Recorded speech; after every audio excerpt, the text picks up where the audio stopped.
Oscar Bevis for IFL TV in association with MTK Global. I'm here at PWR today in East Tilbury, Essex, joined by Adam Hart. How are you, Adam?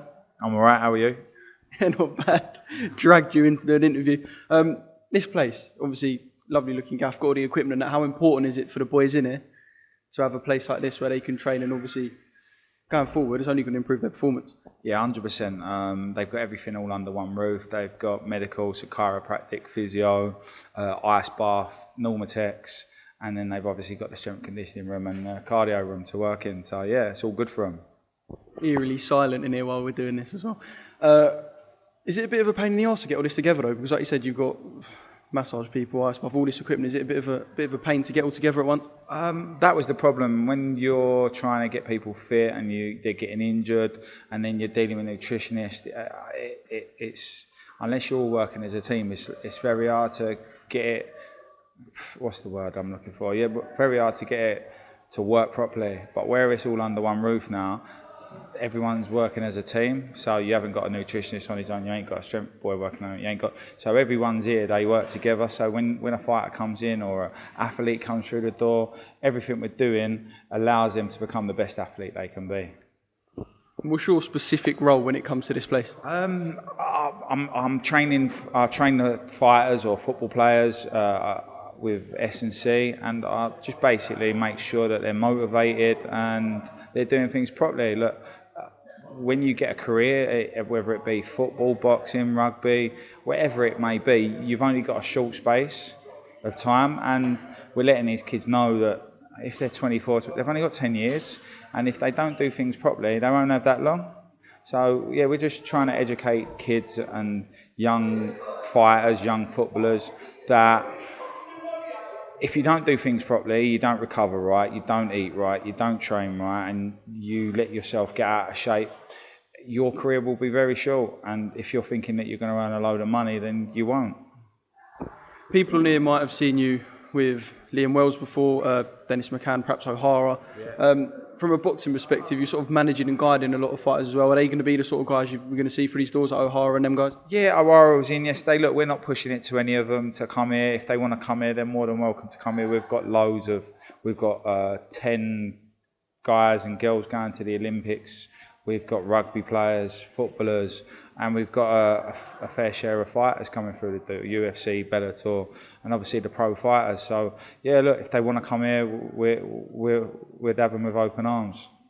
I want to talk about some of the boys you're involved with now, because I went to speak to O'Hara when he linked up with Angel in January, and yeah. I said to him, how did it all come about? Because it seemed like quite a quick turnaround. With him splitting with his previous trainer and going with Angel, and he said it was down to you. He said, I got on the phone to Adam, and he said you and Angel, you sort of linked him up.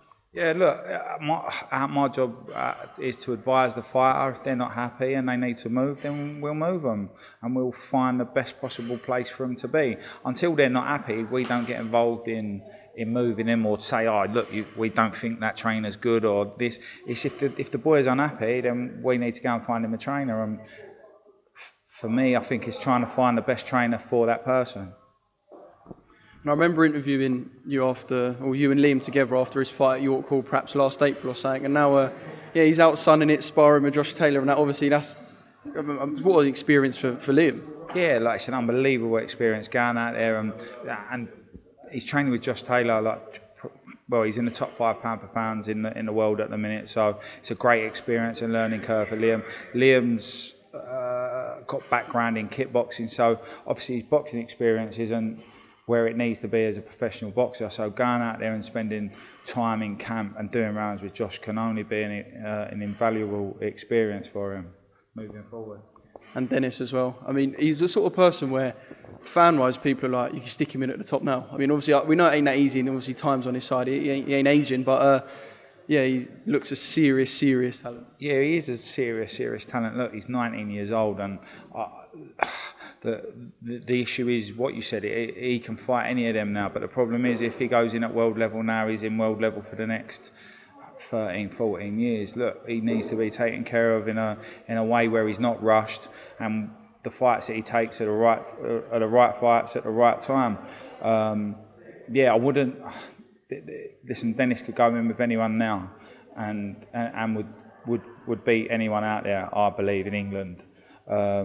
So look, let's not rush him. See where he goes, and he's 19. There's no need to rush him. Let's just end it on a sort of gym-related topic. So, got this now. Got a nice little base. Everyone coming in from all different sports and that. Yeah. What do you do now? Just sort of concentrate on this, or do you look to build it, sort of a brand?